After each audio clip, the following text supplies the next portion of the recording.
Welcome back to another cool tool show and tell. Today my special guest is Mike Warren. Mike is an artist and inventor and a best-selling author.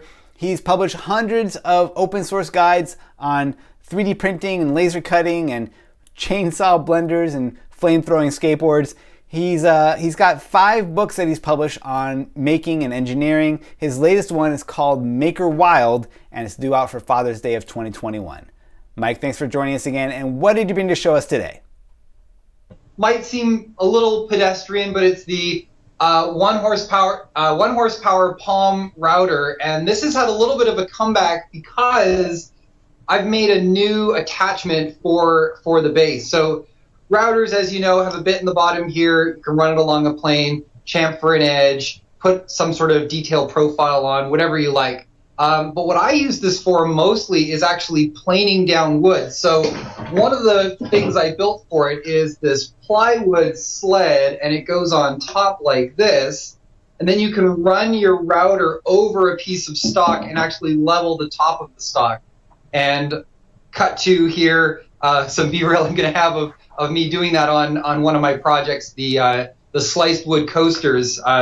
When you cut the sliced wood, they all have different profile heights on them, and you're able to bring this over and basically plane the top of this really irregular sheet to a nice flat finish. So pretty cool. So instead of you moving the tool, you have it on the sled, and then the whole sled moves kind of over your workpiece, which is pretty great.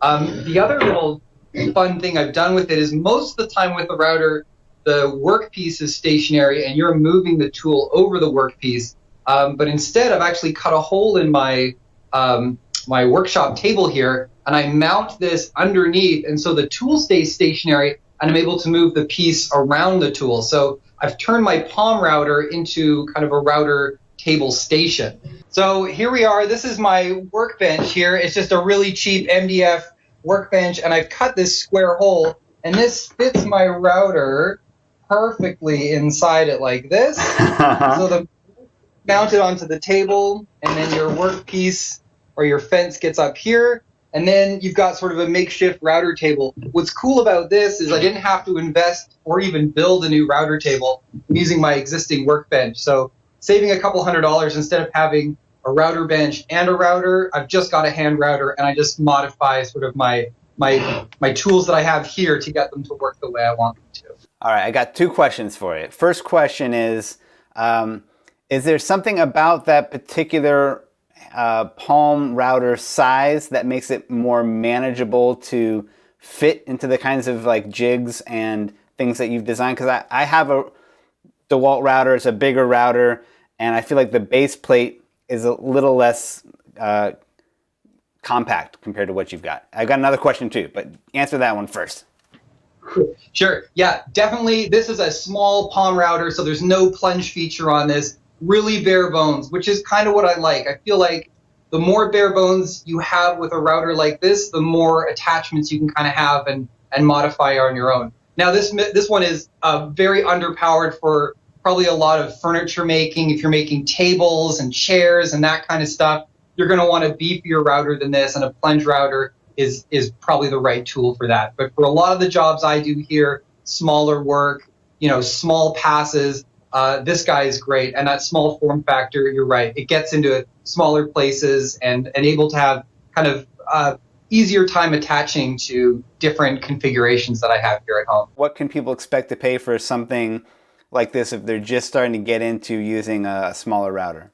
I think this one was probably $100, and I think that's a pretty fair price range for a small palm router like this. As we know with tools, sky's the limit. You can go very expensive very quickly, but this is probably middle of the road. You can definitely find less expensive palm routers, and maybe if you're just getting into it, that's a great place to start. Get familiar with the types of routers that are there, start inexpensive, and then when you get comfortable with it, find out what you like and don't like about it, and then when you upgrade, look for those features in your next router. And then you recommend the plug-in style over a battery-powered one, just I imagine for power and reliability?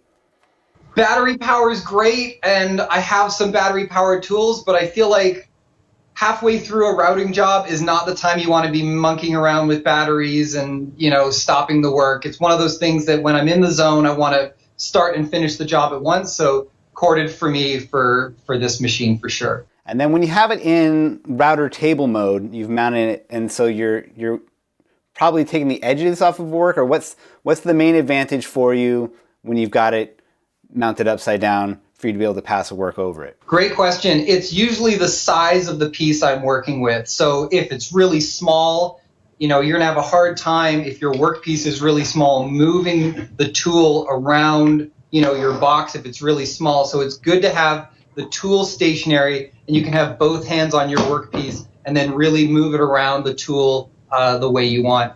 The other advantage too from really small is actually going really big. I have some really large sheets that might be a little too bongly to clamp down to the table, so you can do larger, square pieces and irregular cuts a lot faster. I find a lot faster on a router table versus by hand, but it really depends on the application.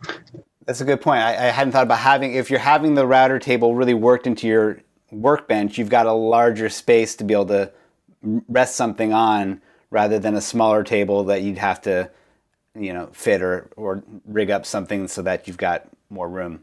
Yeah, the disadvantage of my setup actually is that my fence is very narrow, and the backboard of it is very tight up against where the router tool is, and that has some limitations as well. This was a really quick and dirty solution that I've ended up keeping because it works really well for me. But if I were to remake this again, I think I might give myself a little more room so that I could have larger pieces, and then even do some interior cuts as well, and really put the whole sheet on top of the table if I wanted to, instead of being limited by the back fence. But for a half hour sort of fix for a problem I had, I think it's actually worked out really well.